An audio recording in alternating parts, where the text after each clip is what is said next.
సాయిరామ్. రెండవ యాక్టివిటీ.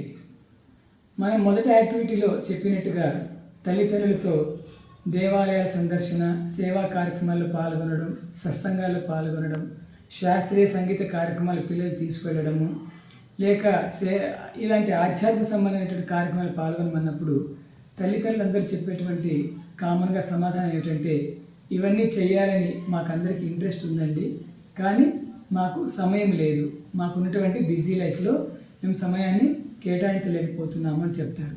అప్పుడు మరొక చిన్న యాక్టివిటీ ద్వారా మనం వారికి ఒక సందేశాన్ని అందించవచ్చు. తల్లిదండ్రులు మరొక జంటను పిలిచి ఇందాక వారినే కాకుండా వేరే జంటకు అవకాశం కల్పిస్తూ ఒక ఎంటీ గ్లాసులో మనము ఒకరికి చేతితో గ్లాస్ ఇచ్చి మరొకరిని తల్లిని కానీ తండ్రి కానీ ఇలా గ్లాసులో కంకర పూర్తిగా నింపమని చెప్పాలి. చిన్న కంకర.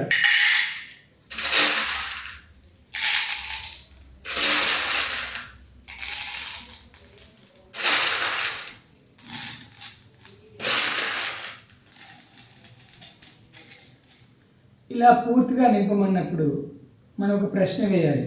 ఇందులో మరి ఇంకా ఏదైనా వేసి మనము ఈ గ్లాసును పూర్తిగా నింపడానికి అవకాశం ఉందా అని అడగాలి. అప్పుడు వారు ఇది పూర్తిగా నిండిపోయింది కాబట్టి ఇందులో మరి ఏమి ఇంకా పట్టదండి అంటారు.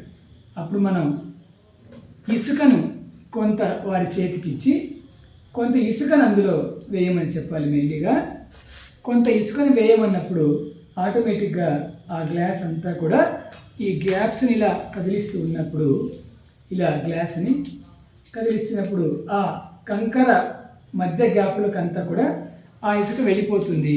అలా చాలా వరకు ఇసుకతో మొత్తం కూడా నిండిపోతుంది.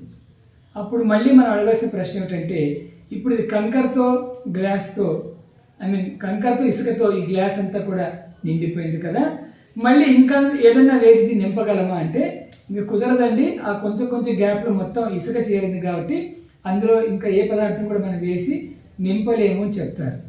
అప్పుడు మనం కొంత నీటిని అందించి అందులో నీరు పోయండి అని చెప్పినప్పుడు ఆటోమేటిక్గా చక్కగా ఆ గ్లాసులో మనం కాస్త నీటిని కూడా చేర్చి దాన్ని నింపడానికి అవకాశం ఉంటుంది.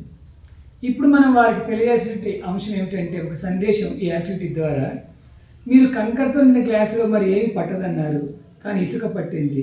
ఇసుకతో కూడా పూర్తిగా నిండిపోయినట్టు ఈ గ్లాసులో మరి ఇంకా ఏమి కూడా మనం చేర్చలేమన్నప్పుడు నీటితో దాన్ని నింపగలిగాం. అలాగనే ఈ కంకరలాగా మన భౌతిక జీవితం తల్లిదండ్రులకు ఈ రోజున రకరకాల యాక్టివిటీస్తో పూర్తిగా నిండిపోయింది. కానీ కొంత వెసులుబాటు కల్పిస్తూ ఇసుకని వేసినప్పుడు ఆ ఇసుక ఇందులో ఎలా చేరిందో మనం కూడా మన యాక్టివిటీస్ని కొంచెం ప్లాన్ చేస్తే మనకు సమయం దొరుకుతుంది. ఇంకా ఏది కూడా ఇందులో పట్టదన్నప్పుడు నీటిని వేసినప్పుడు నీరు ఎలా పట్టిందో మాకు అస్సలు సమయమే ఉండదు అనేటువంటి తల్లిదండ్రులు కూడా కొంత ప్లాన్ చేసుకున్నట్టయితే తప్పకుండా వారు మరి ఇందాక మనం చర్చించిన అంశాలలో వారి పిల్లలతో పాటు పాల్గొంటూ చక్కగా ఆధ్యాత్మిక వాతావరణాన్ని ఆ ఇంట విలసిల్లేట్టుగా చేసేటువంటి అవకాశం తప్పకుండా తల్లిదండ్రులకు ఉంటుంది. ఇక్కడ ముఖ్యంగా భగవాన్ బాబు గారు చెప్పింది ఏమిటంటే, పిల్లలకు తల్లిదండ్రులు ఆస్తి వారసత్వంతో పాటు ఆధ్యాత్మిక వారసత్వాన్ని కూడా అందించాలి ప్రతి ఇంటిలో కూడా. అప్పుడే ఆ ఇంటిలో శాశ్వతమైనటువంటి సుఖ సంతోషాలు విలసిల్లుతాయి అని స్వామి చెప్పారు. కాబట్టి ఈ యాక్టివిటీ ద్వారా తల్లిదండ్రుల యొక్క ధార్మిక ప్రవర్తనపైనే పిల్లల యొక్క ప్రవర్తన ఆధారపడి ఉంటుంది అని చెప్పాలి. ఉదాహరణకు ఇస్లాం మతంలో గమనించినట్టయితే 10 సంవత్సరాలు దాటినటువంటి పిల్లలతో వారు రంజాన్ మాసంలో 40 రోజుల పాటు ఉపవాసాలు రోజాలు పాటింపజేస్తారు. మన పిల్లలు మనం ఎప్పుడైనా చేయగలమండి? 40 రోజుల పాటు కనీసం ఒక్కరోజు చేయగలమా? ఉదయం 5 గంటల లేదా 6 గంటల నుంచి సాయంకాలం 6 గంటల వరకు మరి ఆ పిల్లలు ఎలా ఉండగలుగుతున్నారు? తల్లి తండ్రి ఆచరిస్తూ పిల్లలతో ఆచరింపు చేస్తున్నారు కాబట్టి తప్పకుండా అది వాళ్ళ మైండ్లో స్ట్రాంగ్గా రికార్డ్ అయ్యి వాళ్ళు చేయగలుగుతున్నారు.